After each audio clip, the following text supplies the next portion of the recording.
Aaron said to them, "Remove the golden earrings that are on the ears of your wives, your sons, and your daughters, and bring those earrings to me." Now I have to tell you, this week's Parsha is probably one of the top 3 reasons why I decided to do this series.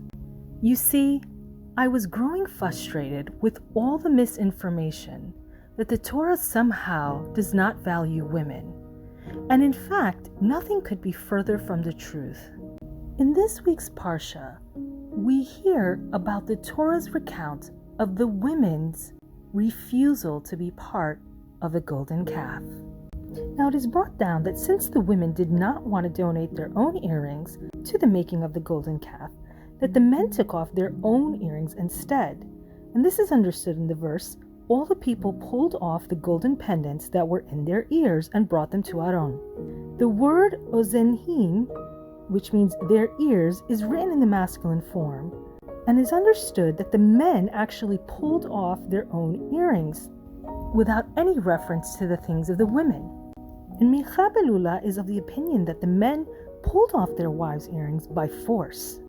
Either way, the Torah is pointing out that the women were not willing to participate in the making of the golden calf.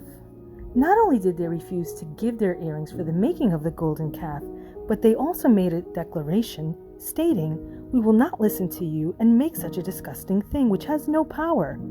It was for this reason that Rosh Chodesh was awarded to the women. Now, according to Yehuda Halevi, the sin of the golden calf was not idol worship, but rather the desire to serve God by tangible means. But what do earrings have to do with the golden calf specifically and the celebration of Rosh Chodesh? The mitzvah of sanctifying the new moon was given to Am Yisrael at the verge of the Exodus in order to teach Israel to break with this mentality that the Egyptians had of idolizing nature. The moon wanes and waxes and therefore cannot be confined to any form.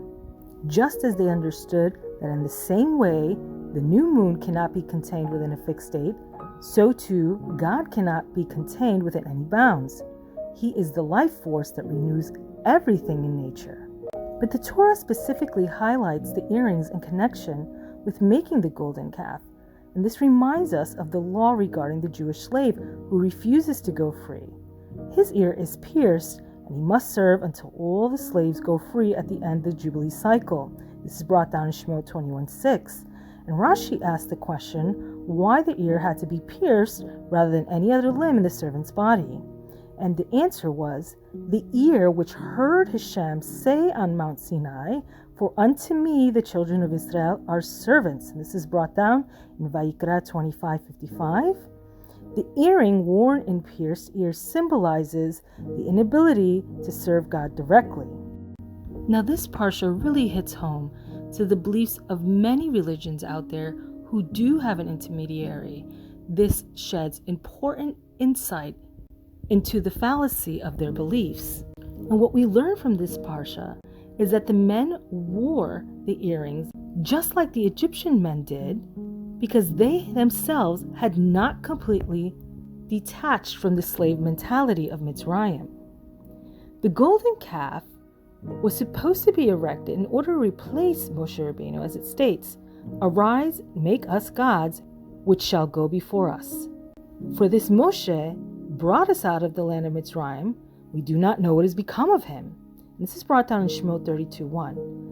Thus the men at Sinai can be compared to slaves who cling to a mortal master.